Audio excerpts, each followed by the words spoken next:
കൽപ്പാത്തി രഥോത്സവത്തിന്റെ കൊടിയേറ്റ ചടങ്ങുകളാണ് ഇപ്പോൾ നടക്കുന്നത്. വിശാലാക്ഷി സമേത വിശ്വനാഥസ്വാമി ക്ഷേത്രം, പുതിയ കൽപ്പാത്തി മന്ദക്കര മഹാഗണപതി ക്ഷേത്രം, പഴയ കൽപ്പാത്തി ലക്ഷ്മി നാരായണ പെരുമാൾ ക്ഷേത്രം, ചാത്തപുരം പ്രസന്ന മഹാഗണപതി ക്ഷേത്രം എന്നിവിടങ്ങളിലാണ് കൊടിയേറ്റം. 14, 15, 16 തീയതികളിലാണ് രഥോത്സവം. കൽപ്പാത്തിയിൽ നിന്നും അജിത് ബാബുവാണ് കൂടുതൽ വിവരങ്ങളുമായി ചേരുന്നത്. അജിത്, എത്രമാത്രം ഭക്തിസാന്ദ്രമാണ് ചടങ്ങുകൾ?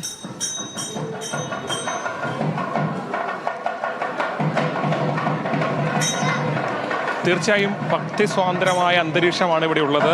ചടങ്ങുകളെല്ലാം പൂർത്തീകരിച്ച് ഇത്തരത്തിൽ കൊടിയേറ്റുന്ന ചടങ്ങ് ഇപ്പോൾ തന്നെ ആരംഭിക്കുന്നതാണ്.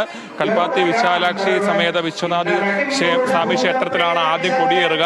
പിന്നാലെ മന്ദക്കര ശ്രീ മഹാഗണപതി ക്ഷേത്രത്തിലും, കൽപ്പാത്തി ശ്രീ ലക്ഷ്മി നാരായണ പെരുമാൾ ക്ഷേത്രത്തിലും, ചാത്തപുരം പ്രസന്ന മഹാഗണപതി ക്ഷേത്രത്തിലും കൂടി കൊടിയേറുന്നതോടുകൂടി കൽപ്പാത്തി രഥോത്സവത്തിന്റെ ചടങ്ങുകൾ അത് പൂർത്തിയാകും. പിന്നീട് 14, 15, 16 തീയതികളിലാണ് കൽപ്പാത്തി രഥോത്സവം നടക്കുന്നത്.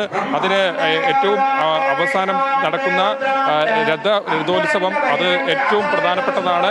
ദേവരഥ സംഗമം ഉൾപ്പെടെ 16-നാണ് നടക്കുന്നത്. 17-ന് ആറോട്ടോടു കൂടിയാണ് ഉത്സവത്തിന് കൊടിയിറങ്ങുന്നത്. ഈ 4 അമ്പലങ്ങളിലും ഇത്തരത്തിൽ കൊടിയേറുന്നതോടുകൂടിയാണ് കൽപ്പാത്തി രഥോത്സവത്തിന് ഔദ്യോഗികമായി ഇത്തരത്തിൽ അതിന്റെ ചടങ്ങുകളെല്ലാം പൂർത്തിയാക്കി രഥോത്സവം തുടങ്ങുന്നത്. ഇപ്പോൾ ഇവിടെ ഇത്തരത്തിൽ വിവിധങ്ങളായിട്ടുള്ള പ്രാർത്ഥനകളും ഉൾപ്പെടെയുള്ള കാര്യങ്ങളെല്ലാം നടക്കുകയാണ്.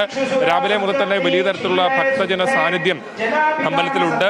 വിവിധ സംസ്ഥാനത്തിന്റെ വിവിധ ഭാഗങ്ങളിൽ നിന്ന് എത്തിയിട്ടുള്ള ആളുകളാണ് ഇത്തരത്തിൽ അമ്പലത്തിലേക്ക് എത്തിയിരിക്കുന്നത്. പ്രത്യേകിച്ച് സംസ്ഥാനത്താകെ പ്രശസ്തി, ലോകത്താകെ തന്നെ ഇത്തരത്തിൽ ഈ കൽപ്പാത്തി രഥോത്സവത്തിനുള്ള പ്രശസ്തി ഉണ്ട്. അത് കണക്കിലെടുത്ത് വിവിധ ഇടങ്ങളിൽ നിന്നുള്ള ആളുകൾ ഉൾപ്പെടെ ഇങ്ങോട്ടേക്ക് എത്തുന്ന സാഹചര്യം ഉണ്ടായിട്ടുണ്ട്.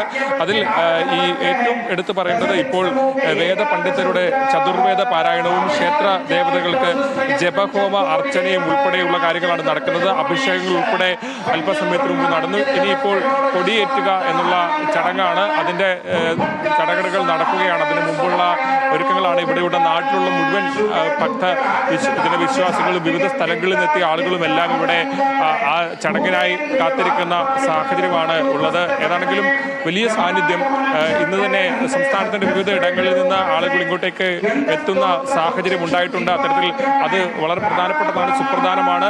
നാടിനെ സംബന്ധിച്ച്, ഇവരുടെ കൽപ്പാത്തിയെ സംബന്ധിച്ച് അവരുടെ ജീവിതത്തിന്റെ അനുഭവങ്ങളും ജീവിതവുമായി ഒക്കെ ഇടകലർന്ന് കിടക്കുന്ന ഒരു ഉത്സവമാണ്. ആ ഉത്സവത്തിന് അതിൻ്റെതായ അത്രയും വലിയ സവിശേഷതകളുമുണ്ട്. ഇതിൽ എടുത്തു പറയേണ്ടത് ഇവിടുത്തെ നാട്ടുകാരെ സംബന്ധിച്ച് ഇതൊരു എവിടെയുണ്ടെങ്കിലും നാടിന്റെ ഏത് ഭാഗത്താണെങ്കിലും ഇങ്ങോട്ടേക്കൊക്കെ ഉൾപ്പെടെ എത്തുന്ന സമയമാണ്. ഇതിപ്പോൾ കൊടിയേറ്റുന്ന അല്പസമയത്തിനുള്ളിൽ അതിന്റെ ചടങ്ങുകൾ പൂർത്തിയാകും. ഇപ്പോൾ നാട്ടിൽ നിന്ന് എന്താണ് പറയുന്നത്? നാട്ടുകാരെന്ന നിലയ്ക്ക് നിങ്ങൾക്ക് എന്താണ് ഇപ്പോൾ പറയുന്നത്? നാട്ടുകാരൻ ഞങ്ങളുടെ ഒരു ഉത്സവമാണത്. പറഞ്ഞോളൂ. ഞങ്ങളുടെ ഒരു ഉത്സവമാണത്. ഈ ചടങ്ങുകൾ അവസാന ഘട്ടത്തിലാണ്. എന്താണ് പറയുന്നത്? അറിയില്ല, ശരിക്കും അറിയില്ല. അത് പുറത്തുനിന്ന് എത്തിയ ആളുകൾ ഉൾപ്പെടെയുള്ള ആളുകൾ ഇവിടെ ഉണ്ട്. അവർക്കെല്ലാം പൂർണ്ണമായും ഈ കാര്യങ്ങൾ അറിയാത്ത ആളുകൾ ഉൾപ്പെടെ ഉണ്ട്. ഇതാണുള്ള ചടങ്ങ് അതിൻ്റെ അവസാന ഘട്ടത്തിലേക്ക് കടക്കുകയാണ്. അല്പസമയത്തിനുള്ളിൽ കൊടിയേറും. പ്രാർത്ഥനകളും അതുപോലെ തന്നെ അഭിഷേകവും എല്ലാം പൂർത്തിയായിട്ടുണ്ട്. പാരായണങ്ങൾ ഉൾപ്പെടെ അവസാനിച്ചു. ഇതിനിപ്പോൾ അല്പസമയത്തിനുള്ളിൽ കൊടിയേറും. അതിൻ്റെ ദൃശ്യങ്ങളാണ്. പൂജകളെല്ലാം നടക്കുകയാണ്. പൂജകളെല്ലാം അവസാനിച്ചതിന് ശേഷം കൊടിയേറുന്നതോടുകൂടി കൽപ്പാത്തി രഥോത്സവത്തിന് തുടക്കമാകും. അത്തരത്തിൽ ഈ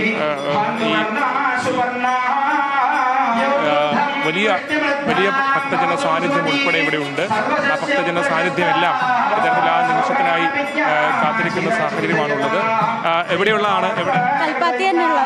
വർഷങ്ങളായിട്ടുള്ള ഏറ്റവും പ്രധാനപ്പെട്ട നിങ്ങളുടെ നാട്ടിൽ എവിടെയുള്ള ആളുകളാണെങ്കിലും ഇങ്ങോട്ടേക്ക് വരുന്നൊരു ദിവസമാണ്. എന്താണ്? വളരെ സന്തോഷം ഏറിയ നിമിഷങ്ങളാണ് കടന്നുപോയിക്കൊണ്ടിരിക്കുന്നത്. ഈ ധ്വജാരോഹണം തുടങ്ങി 10 ദിവസത്തേക്ക് ഉത്സവമാണ്. അതിനുശേഷം ആദ്യത്തെ ദിവസം തേര് 14-ാം തീയതി പാർവതി കല്യാണത്തോടു കൂടിയാണ് ഈ തേര് ആരംഭിക്കുന്നത്. ധ്വജാരോഹണം തൊട്ട് ധ്വജ അവരോഹണം വരെ എല്ലാ ചടങ്ങുകളും വളരെ നിർണായകമാണ്. പരമേശ്വരനെ പ്രീതിപ്പെടുത്താനും ഈ ലോകത്തിന് നന്മയേകാനുമാണ് പ്രാർത്ഥിക്കപ്പെടുന്നത്. ഈ അമ്പലങ്ങളിലെ എല്ലാം കൊടിയേറ്റ് അങ്ങോട്ടേക്കെല്ലാം പോകുന്നുണ്ടോ? അത് ഇവിടെ മാത്രമുള്ള മറ്റമ്പലങ്ങളിലേക്ക്? ഈ അമ്പലത്തിൽ തുടങ്ങിയിട്ടാണ് എല്ലാ അമ്പലത്തിലും തുടങ്ങുന്നത്. അപ്പൊ ഇവിടെ കൊടിയേറ്റം കഴിഞ്ഞ അടുത്ത അമ്പലങ്ങളിൽ പോകുന്നുണ്ടോ അങ്ങോട്ടെല്ലാം? പോകുന്നുണ്ട്. പിന്നെ കുടുംബസമേതാണോ എത്തിയിരിക്കുന്നത്? അതെ, എല്ലാവരും വന്നിട്ടുണ്ട്. അങ്ങനെയാണ്, അതായത് കുടുംബത്തോടൊപ്പം തന്നെ എല്ലായിടത്തുനിന്നും ആളുകൾ എത്തുന്ന സാഹചര്യമാണുള്ളത്. അത്രത്തോളം ഈ നാട്ടിലുള്ള മുഴുവൻ ആളുകളും എത്തുന്ന സാഹചര്യമാണ് ഉള്ളത്. ഏതാണെങ്കിലും സ്വാതി,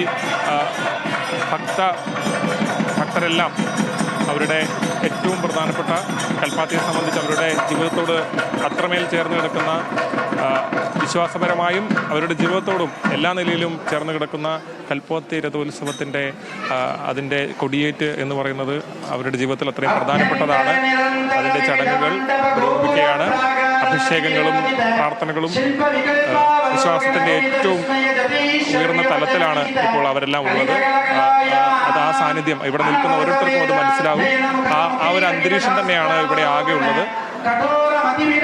ശരി അജിത്, കൽപ്പാത്തി രഥോത്സവത്തിന്റെ കൊടിയേറ്റ ചടങ്ങുകളാണ് അല്പസമയത്തിനകം തന്നെ നടക്കുന്നത്. വിശാലാക്ഷി സമേത വിശ്വനാഥ സ്വാമി ക്ഷേത്രത്തിലാണ് കൊടിയേറ്റ ചടങ്ങുകൾ നടക്കുന്നത് എന്നുള്ളതാണ്. ഭക്തിസാന്ദ്രമായാണ് നിരവധി ആളുകൾ അവിടേക്ക് എത്തിയിട്ടുണ്ട് ഇത് കാണുവാൻ വേണ്ടിയിട്ട്. 14, 15, 16 തീയതികളിലാണ് രഥോത്സവം നടക്കുന്നത്. എന്തായാലും കൽപ്പാത്തി ഒരുങ്ങിയിരിക്കുകയാണ് രഥോത്സവത്തിന്. കൊടിയേറ്റ ചടങ്ങുകൾ നടക്കുകയാണ്, പുരോഗമിക്കുകയാണ്.